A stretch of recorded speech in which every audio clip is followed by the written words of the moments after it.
Hello once again, everybody. My name is Mitch. Welcome back to the series I'm Turning 30, where I, Mitch, talk about things that have made me into who I am today upon my journey to turning 30 in the next year. Every single week, I'll be posting a video until I turn 30, and I cover a range of different topics that have made me who I am, what's currently going on in my life, or things in the future, or a mixture of all three. And this week, as you can see by the title, I'm going to be talking about food. So I'll briefly mention my history with food and kind of my relationship with food kind of leading up until now, maybe where I see it going in the future. I'm also going to be talking about my favorite types of food or foods that I really dislike or things that I have maybe a controversial take on. Now, if we go back to when I was very young, I feel like I remember growing up and many people around me, my siblings, parents, family, a lot of people in general just said that I was always a picky eater. And when I was growing up, I tended to believe that when people would tell me that. I did tend to kind of stick to one food or one meal. There was one type of thing that I wanted to eat, and that was it. I didn't really want much variety growing up. It was kind of the same thing day in, day out. Any fast food place, I wanted chicken nuggets, fries, and high C. That was all that I wanted, no matter what place it was, whether it was McDonald's, Wendy's, heaven forbid Burger King, or some other type of joint. I wanted chicken nuggets, fries, and fruit punch. That was the main order I got if we ever went out to eat at a fast food restaurant. Meals at home that I kind of tended to stick towards, we had this type of, I don't even remember what it was. It was in a blue box. It was like this pre-packaged meat that came with gravy and mashed potatoes. And that was one of my favorite meals when I was a kid. So I was a big fan of that. Top ramen. My mom makes just chicken and rice, like this with like this cream sauce type of thing on it or something that I always really liked. And that was really it. There are also things like stews and soups that were also very common. For dessert, there were many types of desserts that were fairly common, or at least like treats after dinner. For example, we had brownies and chocolate chip cookies that my mom would make, whether from the bag or from scratch. Now, with all these kind of staple things that we would have and eat fairly often, I started to realize as I got older that my mom actually had a wide variety of dishes that she would cook or attempt to try, or we would go out somewhere and it would be like, hey, Mitch, try this dish. And I would try like one bite of it, and that would kind of be the end of it. I'd be like, okay, I tried it, but I prefer this thing. And as I started getting older is when I realized that it wasn't that I didn't like these other things, it's that I just preferred the one thing that I was eating. It wasn't that they were gross, the things that I was eating. It was just, I wanted this one thing because I think the flavor or something about the food is way better than everything else. For example, if you were to ask any of my family, what did Mitch eat when he was younger? What were his favorite things to eat? They would probably say pickles, Slim Jims, Cool Ranch Doritos. They'd probably say that I like to drink milk a whole lot. I mentioned Cool Ranch Doritos. They might just say chips overall, but those were kind of just like some staple things that I was like super into that I seemed to always buy if I ever had my own money and got snacks. I would say those are the main things that I was labeled as eating as a kid. But like I said, I feel like I had a variety of things. I tried them and I was fine with trying them, but I always just wanted to stick with one food. In my kid brain, it didn't make sense to, why try something, even if it's like okay or good, why eat it when I can eat the thing that I really like and enjoy? And I feel like that philosophy has kind of stuck with me as I've gotten older. If not, I've branched out to finding more foods that I really, really like, or have found a way to cook that I can make myself enjoy way more than a normal person would if they don't know how to cook it, or maybe they cook it a different way than I do. But going back to my philosophy, I feel like each of my friends has this kind of image because I feel so strongly or go to a certain place so much, or I went a certain place so much with them, or they knew that I went there, and they've kind of put this label on me, which is accurate because I still probably do love those things, but there are certain places, foods, and things that I just constantly like to eat and enjoy. And I think that will differ from person to person maybe a bit, but for the most part, as we get in my older years, it's still a lot of milk drinking. I still like pickles quite a bit. I don't know if anybody would bring up chips, but just overall chips again. So kind of sticking with the things that when I was a kid. But I also started to grow into spicy food. Many of my friends would tell you Buffalo Wild Wings because I had a stretch of, I believe, 3 or 4 years where if I wasn't out of the country, I went to Buffalo Wild Wings every single week without fail. It was what got me through a lot of my early college years. I would order a bunch half off on Tuesdays and have them as multiple meals throughout the week to save money but also not have to cook. But there are many different places like this. At one point, some of my friends would say, oh, Mitch can always go to Wendy's. And then it's, oh, Mitch can always go to Buffalo Wild Wings. Now in Japan, even with some of the people I've met here, they always reference me going to this takoyaki shop because it's one of the places that I probably frequent the most in town. And again, while I branched out to other places, I've started understanding I'm not a picky eater. People just like to label me as a picky eater because I enjoy going to the places that I enjoy the most.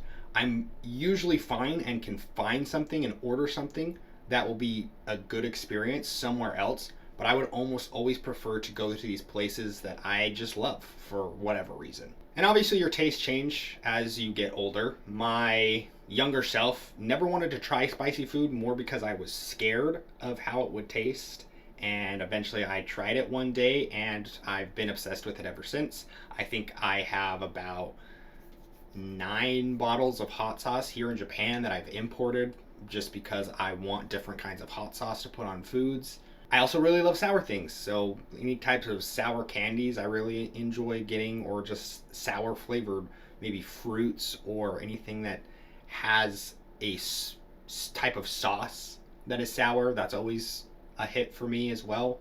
I think just like strong, specific flavors in general are the things that really hit for me. They're the things that I want to kind of keep coming back for. And if you have either like maybe a lot of different tones and mixtures throughout the food, while I may enjoy it, it may not be my favorite thing. I think I want to go in expecting one flavor to be very prolific, very large, very noticeable in the dish, rather than a bunch of flavors that may mesh well together and may taste well together. I think I want to just focus on one thing in the dish personally. And oh man, do I love sauce on things. Kind of a tangent, not really a specific flavor, but I love sauce on things. And I'm not talking about just hot sauce, even though I have 9 bottles. I'm talking steak sauce, dipping sauces that you get at fast food places, sauces that you make and mix yourself at home. Just any types of sauces. I love trying sauces and things like that and putting them on different types of meats or dishes, salads.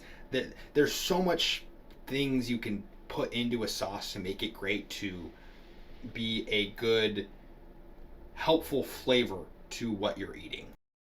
But now let's run through foods that I really enjoy, or maybe like ingredients that I really enjoy, and things that I don't enjoy like at all. So starting off with things that I really like, let's start off with probably my favorite thing just overall, and probably what makes me the most patriotic American that I can be.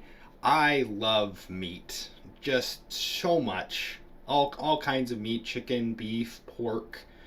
If you count fish as technically a meat, just any type of meat I thoroughly enjoy. And I have tried many different kinds and parts of different animals, especially living in now 2 foreign countries for parts of my life. I have tried many different kinds of parts of animals. I think it's hard for me to rank where the meats kind of go exactly, because each of them I think excels in different ways, and when cooked in different styles it changes how much I like it. So it's hard to say like which one is where exactly. I haven't really talked about any healthy foods while in this video, but that's actually going to be my number 2 and probably number 3 things of foods that I really like. Fruits and vegetables. In general, most fruits I like. I guess I'll save it, but I'm not a big fan of, I think, a very popular fruit that most people like. And then for vegetables, I generally like most vegetables as well. Again, I think there are maybe a couple that I'm not as big a fan of, maybe as other people, but especially like salad, spinach, just plain spinach by itself. Mwah, chef's kiss, so good. Steamed vegetables, I know, lose some of the nutritional value a lot of the time, if not all of it, but steamed vegetables is also just so good when you make it correctly. But yeah, in general, fruits and vegetables, if presented to me, I will be very happy about. Fruits and vegetables are delicious and I love eating them. I've also mentioned it a couple times in the video, but I still really do love milk. I've kind of just grown up drinking skim milk my entire life, and I will continue, I think, drinking skim milk just throughout my life. I don't know why I enjoy it. I do. It is something tasty and a very easy drink. Another drink that I really enjoy is soda. I would probably take milk. If I was forced to pick one, I would probably take milk over soda. But those are like the two kind of drinks that I'm big on, I guess. And then to kind of top it off and finish it off with maybe like more treats, desserts type things. Cookies. Most cookies I really, really love. Brownies, I'm a pretty big fan of. Maybe less so. I don't like love chocolate. It's not my favorite thing, but man, a good brownie, especially with milk, is really hard to beat. And then probably what most people enjoy, unless you're lactose intolerant, ice cream. I mean, ice cream's a goat. It's amazing. I love having ice cream bars, bowls of ice cream, going out and getting some fancy shaped ice cream or this fancy cone, just something. Ice cream in general is just amazing. Restaurants that have ice cream, fast food places that have ice cream, soft serve, whatever it is, frozen yogurt. I could go on and on about ice cream. There will always be an option at an ice cream store, frozen dessert shop that I will enjoy. Now again, if you know me, you are not going to be surprised by this next part, but the things that I don't really like in food, whether that's ingredients or things like that, we'll start off with the big one that most people know about me. I am not a big fan of cheese. I think cheese in most things really overpowers the flavor of whatever else you're eating. It is trying to be at the forefront of what you are eating, and I don't feel like it ever meshes well with the other flavors. It's always like, here's all this cheese, and then like once you've kind of finished it, it's like, oh, and a little bit of other stuff. I just feel like it's too like forward. If I ever get cheese or I have to have cheese on something, I'd prefer it to be a light cheese. The less cheese flavor, the better, in my opinion. I'd always prefer burgers without cheese. Just anything that I can have without cheese on it or in it, I would prefer. Another popular thing that I don't like that I feel like people might know about, and it might be because of my upbringing that I don't like it, although I have given it quite a few chances to kind of change my mind and try different kinds of it, is coffee. Now, I've tried so many different kinds of coffee. Iced coffees, caramel lattes, I can't name them all. I've tried a bunch of different versions with different names and gone to the different restaurants, whether it's a Starbucks, the giant corporation, or a local place that has this specific bean that they make or something. I've tried a lot and I've never liked it. It's just not for me. I don't know why people like it. Sometimes I wish I liked it because it would help me get through certain mornings way easier, but unfortunately I cannot drink coffee. The only thing that's come as an exception to that rule, even close, is the Jamocha shake from Arby's. That's the only thing that has coffee or coffee-esque-ness in it that I actually like to drink and enjoy. And then the next couple of things I'm going to bring up are cactus and just bland food in general. Now, cactus, if you don't know, it's a very popular thing to eat in Mexico. When I lived there, it was served very often. And man, if you cook it even slightly bad, it's terrible. And even if you cook it good, it's not great. Very, very, very bad. Don't know why it's a thing.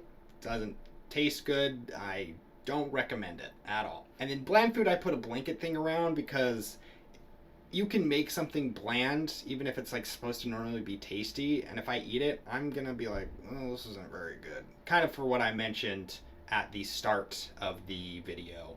I really want something to have one very big pronounced flavor rather than in a giant amalgamation of flavors and bland food. I'd rather have an amalgamation than bland food. I'd rather have at least some cohesiveness. But the punch of flavor is what I look for. Amalgamation maybe second. It's not bad to have an amalgamation. Can definitely eat those dishes and they can definitely be tasty. And then bland food is below anything else. And if you're thinking to yourself, oh, there's this super specific dish, this super specific meat, this super specific thing that you didn't mention that you didn't like, or you gave it a whole grouping. Yeah, I mean, if it's not super popular, I haven't tried it, then it's hard for me to say I don't like it or I do like it. Now, if it's something that the majority of people, when they try it, don't like it, like I'm pretty sure like brains is something that people have tried, and brains is usually always bad from any type of animal.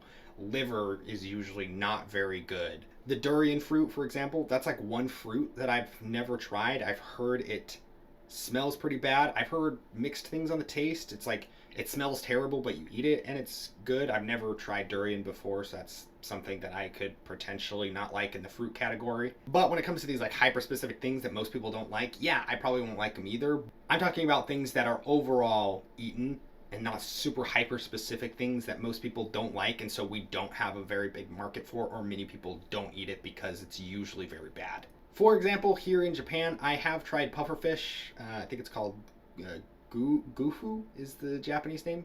Gufu? Fugu. It's fugu. Fugu is the Japanese name. If you know anything about fugu, it's very hard to prepare, very poisonous, can kill you if it is prepared wrong. But I live in a town that serves it pretty regularly at certain restaurants, and my high school that I'm currently teaching at actually raises a lot of the fugu that are sold to local restaurants. So I kind of just see the whole process and see the whole kind of culture in the area. So I have tried it. It's fine. Again, it's pretty whatever. It's I I I might put it in like the bland category. It's just a normal fish taste. It's kind of meh.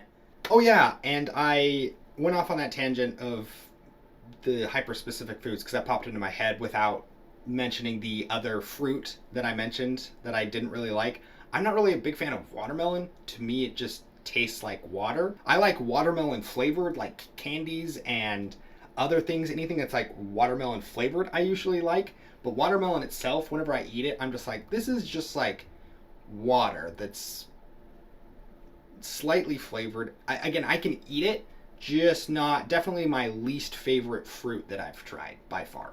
And I'll end the dislike portion with just kind of a general overview of a certain flavor profile that I don't really like. I'm not really a big fan of bitter things. Bitter is the one type of typical flavor that I try to avoid in most of my foods, just not something that my palate really likes enjoying. And maybe that'll change. I've heard bitter is one of the things that people start to like a lot more kind of as they get older and their palate develops, which could be true. I feel like I've given it many chances at this point, but I just haven't liked it, so maybe it will get better in the future.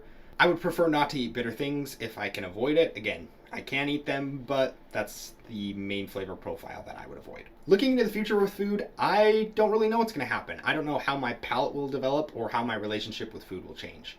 I've never had a bad relationship with food like many people have, like kind of like stuffing themselves when things kind of go wrong or their life spirals. I might have like a comfort food that I enjoy when I have maybe a bad day or something goes wrong, but I never necessarily overeat or undereat myself. I've never felt like I have this weird, bad, toxic relationship with food ever. And it's something that's hard for me to kind of relate to people on if they have had those issues, because I just have never understood having those types of issues before. While I sympathize and empathize with them, like that's a bummer that you're kind of having to go through that. I can't wrap my head around that happening to me. But hey, maybe it will change when I get older, and maybe your relationship with food will change.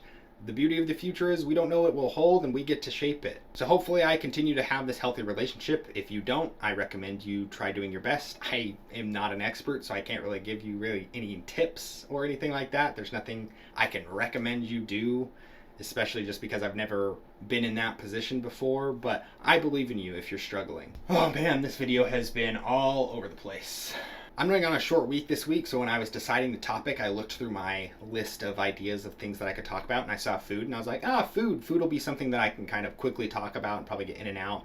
I don't have a lot of thoughts about it. I'll talk about what I like, what I dislike, and a brief history of what I've kind of eaten throughout my life, and I just started thinking of tangents, and my brain wanted to talk about certain things and say things, and I have no idea if this video is going to make any sense at all, so sorry if it didn't. And yep, thanks for stopping by again. That's it. That's the end of the video. Yep. I don't have a good outro for this one. Yep, let me know what foods you like, or if you think any of my takes are bad, down in the comments below. If you like my stupid face talking, hit that subscribe button. I posted a new video every single week, the same time, wherever you are located, whatever time zone you're in. I don't know what time zone you're in. But yeah, if you want to hear my stupid face, do that. If you liked this video, hit the like button. Do all those other things. And I for some reason, I feel woefully unprepared doing this outro this time for some reason. I have no idea why. Too scatterbrained today, I guess. But yeah, thanks once again. I'll see you guys again next week. Peace out.